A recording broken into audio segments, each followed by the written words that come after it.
कहानी खौफनाक यात्रा। रविवार। सिया, मयंक और निष्ठा 4 घनिष्ठ मित्र थे।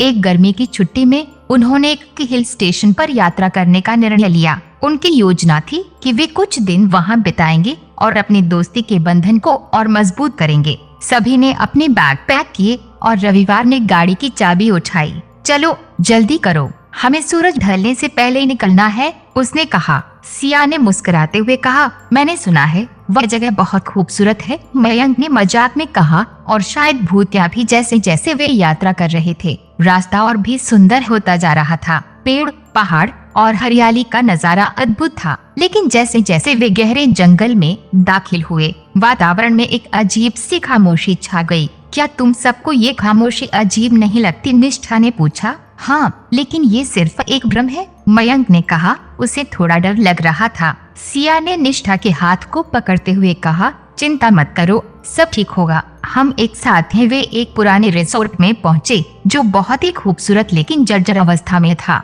रिसोर्ट का मालिक, एक बूढ़ा आदमी, ने उन्हें अजीब सी आंखों से देखा। यहाँ रुकना बहुत अच्छा है, लेकिन रात को बाहर मत जाना, उसने चेतावनी दी। सभी ने उस पर ध्यान नहीं दिया और रिसोर्ट में जाकर अपने कमरे में चले गए। रात होते ही सिया ने अपने कमरे में अजीब सी आवाजें सुनना शुरू किया। क्या तुमने सुनी वो आवाज? उसने रविवार से पूछा। शायद ये बस हवा की आवाज है, रविवार ने कहा, लेकिन उसे भी एक अनजान सा डर लगने लगा था। रात के 1 बजे मयंक अचानक जागा। उसे बाहर जाने का मन हुआ। उसने सोचा शायद कुछ ताज़ा हवा लेने से अच्छा महसूस होगा। वह धीरे धीरे बाहर निकला, लेकिन जैसे ही वह बगीचे में पहुंचा, उसे एक परछाई दिखाई दी। कौन है? मयंक ने पूछा, लेकिन कोई उत्तर नहीं मिला। अचानक एक ठंडी हवा चली और मयंक को सिहरन महसूस हुई। वह दौड़कर अंदर आया। कुछ अजीब है, मुझे लगता है हमें यहाँ से निकलना चाहिए, उसने घबराते हुए कहा। लेकिन बाकी दोस्त सो चुके थे। अगली सुबह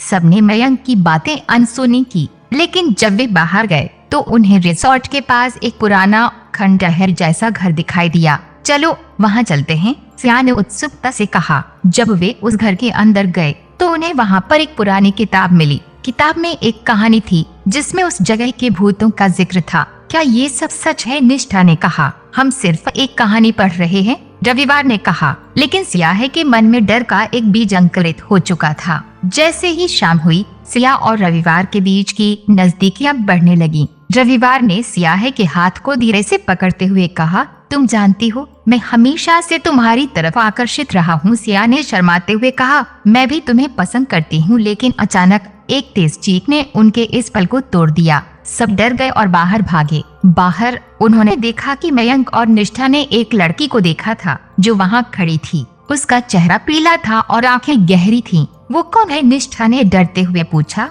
मुझे नहीं पता, मयंक ने कहा। अचानक वह लड़की उनके करीब आई और बोली, मुझे यहाँ से निकालो। सभी हक्के बक्के रह गए। वह लड़की बताने लगी कि वे इस जगह की एक आत्मा है जो अपने प्यार को ढूंढ रही है। सिया ने कहा, हम तुम्हारी मदद कर सकते हैं, बताओ तुम्हें क्या करना है? आत्मा ने उन्हें बताया कि उन्हें एक पुरानी परंपरा के अनुसार एक बलिदान देना होगा। क्या बलिदान? रविवार ने पूछा। तुम में से किसी को मेरी जगह आना होगा, उसने कहा। सबको ये सुनकर डर लगने लगा। सभी ने एक दूसरे को देखा। निष्ठा ने कहा, मैं इसे करने के लिए तैयार हूँ, मुझे तुम्हारी मदद की जरूरत है। नहीं निष्ठा, तुम ऐसा मत करो, मयंक ने कहा। लेकिन निष्ठा ने कहा, अगर ये मुझे तुम्हें बचाने का मौका देता है तो मैं तैयार हूँ। आखिरकार निष्ठा ने बलिदान दिया और आत्मा को शांति मिल गई। बाकी सभी ने निष्ठा को खोने का दुख सहा, लेकिन उन्होंने उसका बलिदान याद रखा। यात्रा के बाद सभी ने निष्ठा को याद किया और उसके बलिदान को अपने दिल में रखा। सिया और रविवार के बीच का प्यार और मजबूत हुआ, लेकिन वे जानते थे कि वे कभी निष्ठा को नहीं भूल पाएंगे। इस यात्रा ने न केवल उनकी दोस्ती को मजबूत किया, बल्कि उन्हें सिखाया कि प्यार और बलिदान का असली मतलब क्या होता है। कुछ महीनों बाद सिया और रविवार ने निष्ठा की याद में